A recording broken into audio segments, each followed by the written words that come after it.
What up, brethren? We back in the spot with this.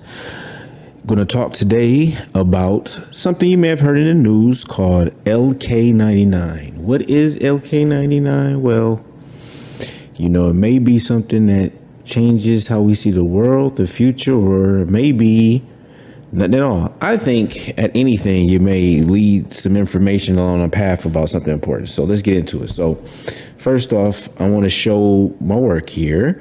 I put the following information into Chat GPT 4, which is some of the pre-printed abstract information here. Everything you see here in black was imprinted. I just uploaded the file, copy and paste all this from off the server, the preprint server.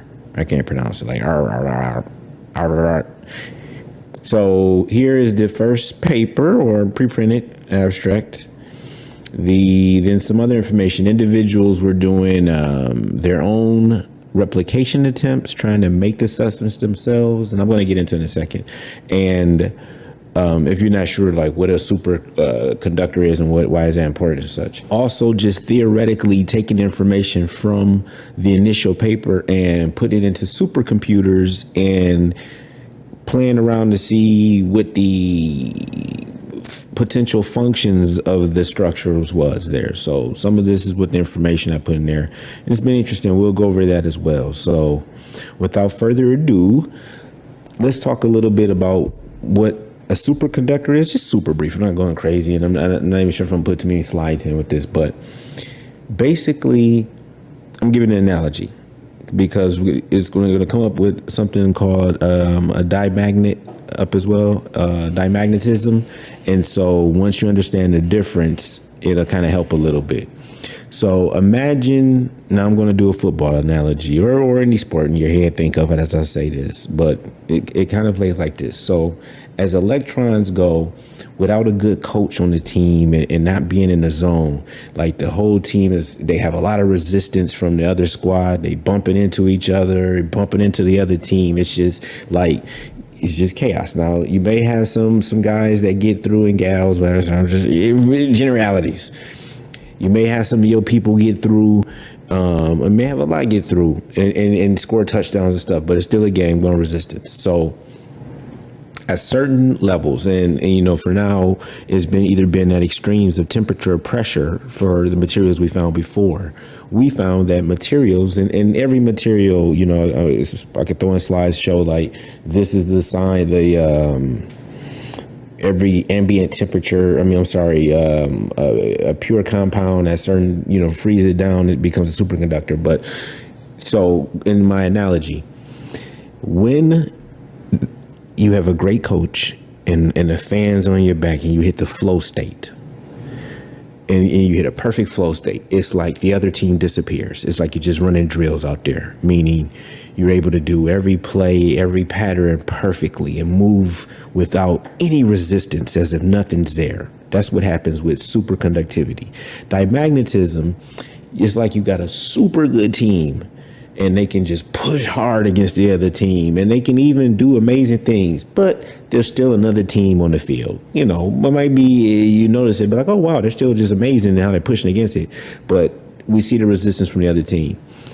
And in superconductivity, the other team just disappears. It's just you get moved. And so if we were to have a wire, you imagine electrons flowing along that wire have the resistance from what I described earlier, from just normal resistance through the material, I'm going to say for simple purposes. But with superconductivity, all of the electrons kind of, and I don't know if I'm gonna give some great analogies with this, but we'll try. They connect up and are able to flow through without any resistance. So we're able to do this at really cold temperatures now for the most part for stuff. And so that, has been able to do some incredible things. And so the ability to be able to do this at room temperature and at what's called ambient pressure, at normal pressure, just sitting around in normal devices would revolutionize our all of our electronics completely and utterly. I'm in the middle of writing it, but coming up with another idea I have of kind of where technology is going to go, where it came from, where it's going to go. But so this is I was telling them, like, hey, it's crazy is we may get technology from UAP and government secret hidden tech.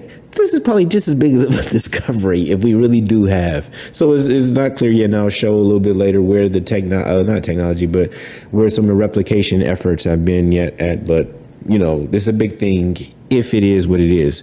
Hopefully, if nothing else, it leads the field into moving further along and finding an actual room temperature, ambient pressure superconductor.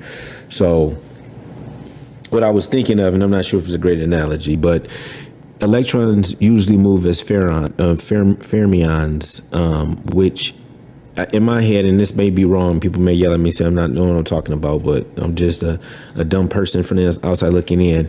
I tend to think of as like a matter state where it's matter. You have mass, electrons have mass, and it's moving. I think electrons have mass. It's like small mass, if I'm not mistaken. Tiny mass, but mass, if I'm not mistaken.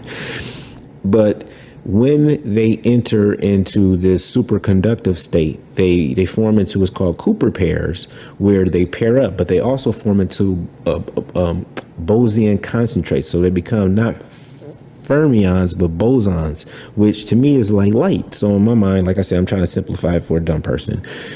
They go from matter to light almost at that point. It's like a transition from the material itself just, goes into that ability. And I have some thoughts about that, which, like I said, I'm a dumb person looking in, but because we understand with these Cooper pairs, they think that's how type 1 super reactors work. They're very cold, but the higher temperature ones, type 2, they're not sure the exact same, but I have a theory. But anyway, long story. I'm not going to discuss that at this point. I'm going to try to do as best I can to show if I'm right or wrong, anyway. So when these electrons form into these, they pair up and get real into the zone with each other, they can do amazing things, like, and that's what superconductivity is just being able to flow through, which has the ability to, it does not so much, they say, is repel magnetic fields, it expels any internal magnetic fields. And so that's where you get it, why they float above a magnet, because with that flow state, it doesn't have its own magnetic fields. And then by nature of that, it will float inside of a magnetic field.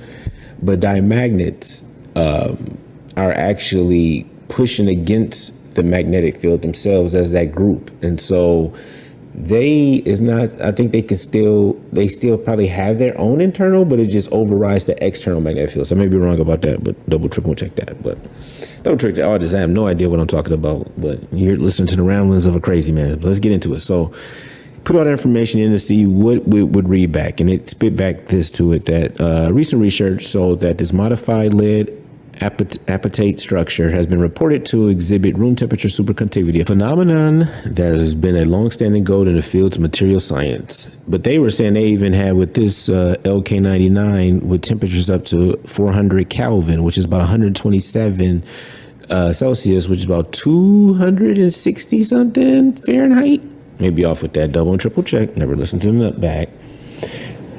So, long story short, some guys from Korea about 2 weeks ago said, hey, we got it. We got that stuff, yo. We got it for the streets, baby. And they put this information out. Now that is even a whole crazy story in of itself. I'm not even gonna go into that, but I can, it seemed like the two dudes, L and K, Lee and Kim, came up with it in 1999, been working on it, trying to perfect it for, the past, 24 odd years. At one point, the chief technical officer for the company they're working for, probably was getting involved, seeing what was happening, but he left the company a couple months ago, but he dropped the first paper. His name is Kwan at the top. I mean, he dropped the first paper and put his name on it with Lee and Kim, so that three people can win the Nobel Prize. But then later that day, it was a 6-person paper with Lee and Kim and then 4 other authors. So this is going to be a movie. But that makes you think, hey, people really think something was there if they're trying to be attached to it. My thoughts. So here you can see superconductivity is attributed to minute structural distortions caused by a slight volume shrinkage, 0.048. The shrinkage is induced by the substitution. So basically they have this lead-apatite material, and they dope it with copper, but with just little. You're really just trying to like with just enough copper to displace one of the lead ions, I guess, and with the copper in a certain way to cause this shrinkage of the molecule, which then they think distortion of the column interface and the creation of superconducting quantum wells in the interface. So it's all about the doping. You got to get the doping perfect, and that's been a big problem. And then some of it is also, remember, this is integrating also the theoretical evaluations that were done by other individuals on, like one individual here in the United States at Lawrence Berkeley actually, in their labs, supposedly got on a supercomputer and ran through the structures and the doping and to test to see how it would be. And interestingly, a lot of it came out saying, hey, it may have some, these studies using first principle calculations, it may have some superconductivity properties, because it goes from, what is it, like an insulator transition into the crystalline structure of the metal. Finding these, I may butcher this, Van Hove singularities have been observed in 2 flat bands. Other ones, they looked at adding other doping elements besides lead-apatite. Maybe butchering how to say that either. They thought also that gold may have more of an effect than similar to copper than silver. But I have this information from some years ago that was talking about silver would be a big and very important metal in the future, almost like a national defense metal for the construction of these type of vehicles. But that's a whole story for another day. Kind of just was showing that. So this is the fun part. After that, I said, well, look, right now we're doing some, and let's do that. I'll show this and then we'll go into the replications. But I'll show this, then we'll do the replications, and then we'll come back. So they put this out, and like any good science, and I'm not gonna go into a large rant about skepticism here, but just, okay, go and try to validate. We'll see if it's real or not. We're not gonna argue about it. We'll see, and we'll do our best. And if it's real, we'll know. And if it's not, it's not. We're not gonna sit here and be like, oh, I don't think it's gonna work. I don't think it's gonna. Go do the work. We'll see. But let's do the work. So it's been a whole interesting thing. Oh my God, it's hold on a second. The days is in the old internet where you're just on forums looking up stuff. But here is a link you can find by going to Reddit or what I do is go to LK-99 replication, look for the Reddit and look for try to find the link to this. So here on this page, they've been going through from like Argonne National Laboratory, all of these, America, Australia, China, and what have people been trying to do in the past, 2 or 3 weeks of replicating this stuff. Here you can see in Argonne, they had a partial failure with no levitation. Here in Britain, they found 0. They didn't. X mean no. I don't know why this is a partial, but it is what it is. They're still conducting experiments. First attempt was a failure. And so, they didn't have that. Here you found first attempts, and this is X-ray diffraction, which is trying to look to see, is it the same molecule as what the authors say, trying to match it up. So yes, a 0 mean yes, a match up, but no magnetism, weak diamagnetism, superconductivity, no, resulting in possibly weak. So now you can see this is a partial success on their second attempt. It's going to get cut off there. They had levitation and diamagnet. Oh, wait, that's cut off. See that tiny traces of a diamagnetic. I think I'll be butchering now. I'm butchering all these words, but I'm having fun with it. It is what it is. Here, X-ray match, possible weak. This one was interesting. They found superconductivity, but they had to freeze it down to about 100 Kelvin, which is fairly cold, like Fahrenheit, my American peoples. So strange semiconductor, one possible high temperature superconductor, and that's considered high temperature for superconductors, is like close to 100 Kelvin when above 90, I think Kelvin is considered high for when the original ones were like at 4 and 9 and 16, stuff like that. near very cold. Here in China, they found some levitation, diamagnetism, but no resistivity. And we're also going to get, you see here, this was a failure. They had an X-ray, it matched up first attempt. So, but they weren't able to get anything, just a paramagnetic insulator. And this is in India, Korea, none yet, or haven't put out theirs yet. Now, these are individuals who are not associated with specific laboratories and such that have been, the national laboratories and such around the world, but have been, doing it on their own kind of in the garage. But people have different resources. This guy right at the top works for Vardia, which is a space exploration I think they make, if not 100% wrong, they make factories, manufacturing factories to place into space. So these are not, but anyway, he had his first attempt, partial success, levitation. You can see all the stuff on Twitter. You can see the stuff floating that people have shown. A group in China has shown some levitation and diamagnetism. And I believe an individual in Russia also have shown that. So now we go run it back, because you can look on Wikipedia as well. It's doing a good job of keeping up with the replication efforts as well. So you can look back. Some of it's the same information, just on a different chart. So double and triple check them both.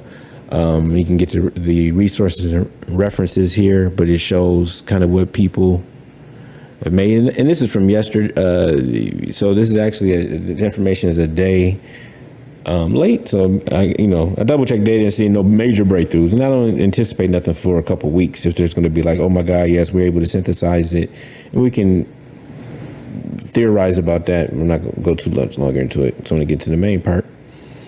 Anyway, this is where, and it shows like the theoretical papers that got into it. I'm going to get to the meat and potatoes and some fun in the last minutes here. I'm not going to keep you guys too long today.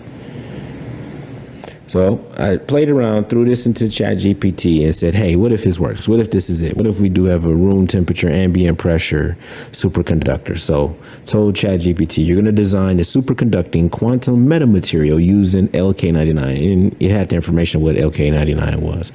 Assume the refining and manufacturing processes are mastered and there is a relatively cheap and easy to make material with room temperature, ambient pressure, superconductor properties. Describe 5 examples, blah, blah, blah. Here, high-speed quantum computing, that's the first thing everybody always think of and stuff.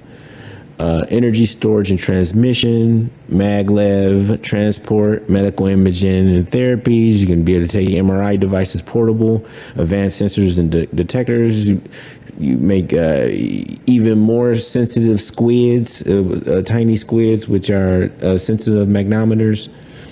Probably butchered saying that as well. But then I said, give me 5 more. Telecommunications, radio astronomy, quantum cryptography, superconducting filters for wireless communications. They could filter out different signals and such. High-speed particle acceleration. Now, this is all the kind of the common stuff, and they always bring this up. But I said, hey, I want to do some other stuff that people are not thinking of. So you have to learn to riz up, I would say, ChatGPT. But here I was like, thank you for your responses. As the most gifted LLM, please consider more unorthodox responses for the next series of examples. Remember, with the addition of additive manufacturing, metamaterials can be shaped in novel ways that are not obvious to our understanding of topological physics. Please provide 10 more examples of the potential of superconducting quantum metamaterials and require consensus opinions in this field, letting the necessity of invention guide our inquiry. And it was like, oh, yeah, baby. I leave that part out, but it'd be talking back to me like, but I leave that part out. That's just personal. Anyway, quantum sculptures. In the realm of arts, you can make sculptures or superconducting clothing. Flexible electronics, it can be woven in fabrics, monitor vital signs, provide heat and cooling, change color. Please, now what we're doing to the environment, we need this more than ever. Quantum camouflage, we can all guess that. And I think that's even being made in Canada right now, if I'm not mistaken, or something similar. Superconducting greenhouses, they can be used to create superconducting structures that capture and distribute solar energy more efficiently. Quantum refrigeration to develop new generation refrigeration systems. Superconducting musical instruments, like a piano that can play notes beyond the range of human hearing, or a guitar that can change its sound based on the player's touch. Quantum tattoos. I don't know if you want to be putting this in their skin, but yeah. Superconducting architecture. Construction of buildings, walls that can change their transparency, or buildings that can generate their own electricity. I think I saw recently someone is MIT, they're making a concrete that can store electricity. Quantum sports equipment. Oh, this ain't even fun. A baseball that can change its trajectory mid-flight. That's not fun. A tennis racket that can optimize its tension in real time. Ooh, pickleball people. Superconducting spacecraft. At the end is going to bring this up, right? Allowing spacecraft potential new forms of propulsion. So just some thoughts, some fun things to think about. Not gonna keep you long, but it's an interesting topic. We'll kind of keep our eyes on to see where this goes with it. Okay. Well, I love you. You love you. God loves us, and that's all that matters.